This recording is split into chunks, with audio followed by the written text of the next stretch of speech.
या प्रकरणातील फिर्याद ज्या महिलेने दाखल केलेली आहे तिचा पती हा सुशील कराड यांची विविध वस्तूंचे उत्पादनं वितरित करणारी जी फर्म आहे सानिया एंटरप्राइजेस व त्यांच्या पत्नीची फर्म तन्वी एंटरप्राइजेस या एंटरप्राइजेसमध्ये मॅनेजर या पदावर कामास होता।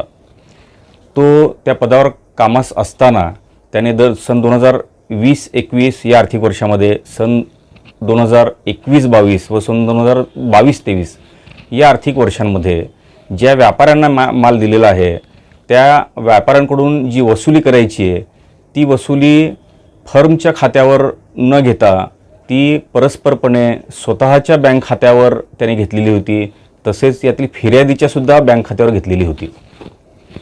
त्यामुळे प्रथमतः जेव्हा ही बाब सुशील कराड यांच्या लक्षात आली त्याने त्याला बोलून विचारलं, त्यावेळी तो म्हणाला की मी तात्पुरत्या सोयीसाठी केलेलं आहे, यापुढे असं करणार नाही। त्यामुळे त्याच्यावर विश्वास ठेवून तो विषय तसाच पुढे चालू राहिला, परंतु यातील फिर्यादीच्या पतीने तो प्रकार तसाच परत सुरू ठेवला। त्यानंतर परत वर्षभरानंतर ही गोष्ट जेव्हा लक्षात आली तेव्हा त्या फर्मचे जे कर सल्लागार आहेत यांनी या फिर्यादीच्या पतीस समजावून सांगण्याचा प्रयत्न केला, परंतु त्याने त्या कर सल्लागारावरच अरेरावी केली। परंतु जेव्हा 3 वर्षाच्या ऑडिटनंतर ही बाब जेव्हा लक्षात आली की खूप मोठी रक्कम ही परस्पर दुसरीकडे वळती झालेली आहे, तेव्हा या फिर्यादीच्या पतीस जेव्हा सुशील कराडांनी बोलून विचारलं व त्याला सांगितलं की तुझे सगळे बँक स्टेटमेंट आणून दे, ते आपण खात्री करून घेऊ आणि समोर बसून बोलू या विषयावर, तेव्हापासून या फिर्यादीचा पती व फिर्यादी हे दोघे बीड शहरातून गायब झाले। त्यामुळे शेवटी कंटाळून सुशील कराड यांनी त्या दोघांविरुद्ध परळी शहर पोलीस स्टेशनमध्ये भारतीय दंडविधान कलम 406, 408 व 420 या कलमांमुळे गुन्हा दाखल केला। तो गुन्हा त्यांनी 19 जुलै रोजी दाखल केला, परंतु गुन्हा दाखल होऊन सुद्धा आजतागायत ही फिर्यादी किंवा तिचा पती पोलीस स्टेशनला हजर झालेले नाहीत किंवा त्यांनी जामीन घेण्याचा सुद्धा प्रयत्न केलेला नाही।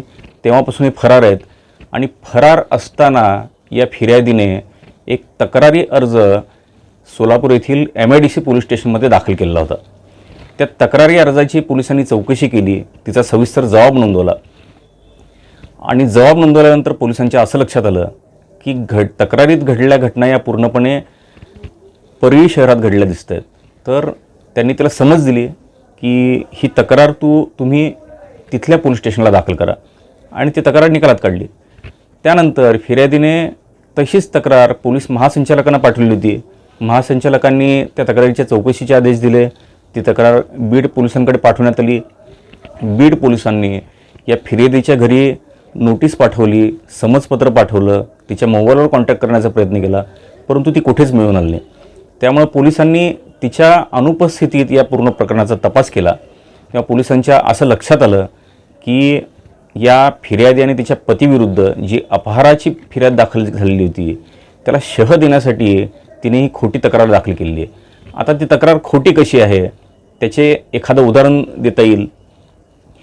तिने 5 मे आणि 7 मे अशा 2 तारखांच्या घटना सांगितल्या आहेत आणि दोन्ही तारखांना सुशील कराड यांनी ती डोक्याला पिस्तूल लावलं आणि तिला धमकी दिली असं नमूद केलं आहे। प्रत्यक्षात पाहायला गेलं किंवा पोलीस तपासात असं निष्पन्न झालेलं आहे की 4 एप्रिलपासून ते 9 जूनपर्यंत लोकसभा निवडणुकीच्या आचारसंहितेमुळे सुशील कराड यांचं पिस्तूल पोलीस स्टेशनला जमा होतं।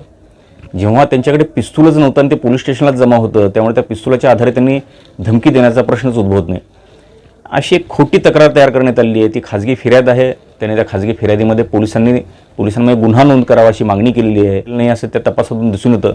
बीड पोलिसांनी तपास पूर्ण करून यामध्ये कुठलाही गुन्हा घडलेला नाही असा अहवाल दिलेला आहे। त्यामुळे या दिलेल्या खाजगी फिर्यादीमध्ये ही तितकासा विश्वासार्ह नाही आहे, ती कायदेशीर नाही आहे। याबाबत सोमवारी युक्तिवाद होणार आहे आणि आम्ही कायदेशीर मुद्दे जे आहेत ते न्यायालयासमोर मांडणार आहोत। या फिर्यादीमध्ये वाल्मिक कराडांचा सुद्धा उल्लेख आलेला आहे, परंतु वाल्मिक कराड यांच्याबद्दल ही फिर्यादी काय म्हणते तर याबाबत तिने वाल्मिक कराडांना सांगितलं तेव्हा वाल्मिक कराडांनी तिला म्हणाले की बेटा तू काळजी करू नकोस, तू शांत राहा, आपण पाहून घेऊ, विषय संपू। अशा पद्धतीने ते फिर्यादीच्या मागे राहिलेत। त्यामुळे या प्रकरणात वाल्मिक कराड यांची भूमिका ही फिर्यादीला मदत करणारी राहिली. याबाबत सोमवारी अंतिम युक्तिवाद होईल आणि त्यानंतर न्यायालय आदेश पारित करेल.